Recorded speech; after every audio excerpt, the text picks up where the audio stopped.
There are many skill moves that can look cool, but today I will show skill moves that can be used in real football match. And I will share only the skills that I personally use in real games and that proved their effectiveness. The first skill move is Stepover, and now I will show the secrets that will increase chances of beating defenders with this skill. Firstly, try to do this skill move when you carry enough speed or at least some speed. Because if you try to perform this skill just from the standing position, the chances are very high that defender will take the ball from you. Before performing step over, take an obvious look at the false direction to make your opponent think that you will go to this direction. Then perform step over to this direction, but take the ball to another side. This false look increases the chance of beating defender. Moreover, if your teammate runs next to you, but he is not in a good position to give him a pass, or another opponent covers him, this false look at your teammate can convince the opponent that you are going to give a pass to your teammate. And when you perform step over, the opponent might move to the false side, and you can take the ball to another. Try to do step over in such a way that it convinces the opponent that you simply dribble the ball to the side with the outside part of your foot. To make it, you need to move your foot just close to the ball when you do the step over. After performing the step over, even if the opponent recognizes that you will go to another side and he puts his leg to take the ball from you, try to flick the ball over his leg. I know that in emotion it's hard to think when to flick the ball and when not. So, when you train this movement alone, try to teach yourself to flick the ball after every step over. Then the flick will become automatic in the game. The next skill move is La Croqueta. Many of you saw this skill move and many of you use it. Most of the time when I use it, that happens automatically. But what I notice is that La Croqueta performs perfectly when the opponent puts his leg forward to take or kick the ball from you, and you perform La Croqueta.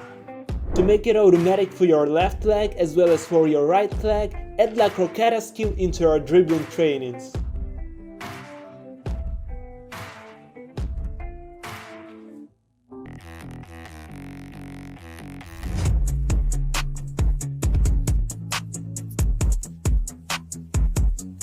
The next skill move is inside tap, step over. I prefer to do this skill move at a medium running speed. So, with this skill move you need to make defender think that you are going to perform reverse elastico, but in reality you do inside tap, step over. First, you touch the ball with inside part of your foot and then you do step over in combination with drop of a shoulder, and that should convince defender that you perform reverse elastico, or at least make him think that he go to this false direction. When you perform step over, move your foot close to the ball like I explained with the first step over. When you take the ball to another side, you can do it with a slight flick. Sometimes it helps to flick the ball over the leg of the opponent.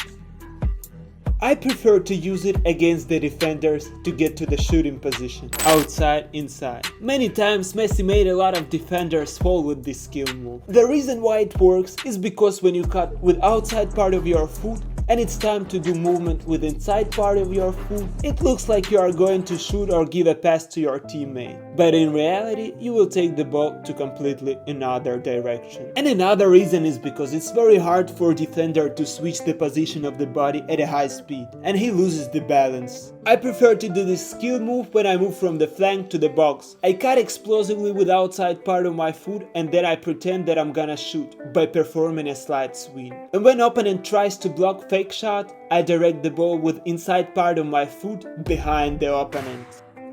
Swing plus sole roll. You pretend that you are going to shoot by taking a fake look at the goal and then performing the swing. And after the swing, you rapidly touch the ball with the sole, so that it looks like a strong kick, and you roll the ball to another side. When you take fake look and perform a swing, try to direct your body to the false corner of the goal to convince the opponent that you shoot. The skill move is pretty effective against the goalkeeper when you are too close to him, and when immediate shooting is not the best option for you. But don't try to use it every time. Sometimes just shooting is the best option, of course if you have enough distance between you and goalkeeper. If you want to apply all these skill moves in real match and make them effective, you need to perform all of these small pieces together and fast. But to be able to do it, you need to practice these skills. And here is how. First, learn to do these movements without cones, just to put all the small pieces like false look, flick and etc. together and to get understanding of all the movements. Secondly, put codes that will imitate your opponent and practice these skills on a go. When you are able to perform these skills at a speed, you can practice them with your partner by playing this game. Set a rectangle with the sizes that you see on a screen. The goal of this drill is to beat your opponent and to set the ball with your soul in the smaller rectangle of your opponent. When you do that, you get 1 point. The goal of the opponent is to do the same. So when you don't have the ball, you defend. When the opponent doesn't have the ball, he defends. It will also train your defending skills. If the ball goes out of the big rectangle from you, the opponent gets the ball. In this small game, try to use the skill moves that we discussed, then to be able to apply them in real football match. But you don't have to say to your opponent the skill moves that you will do.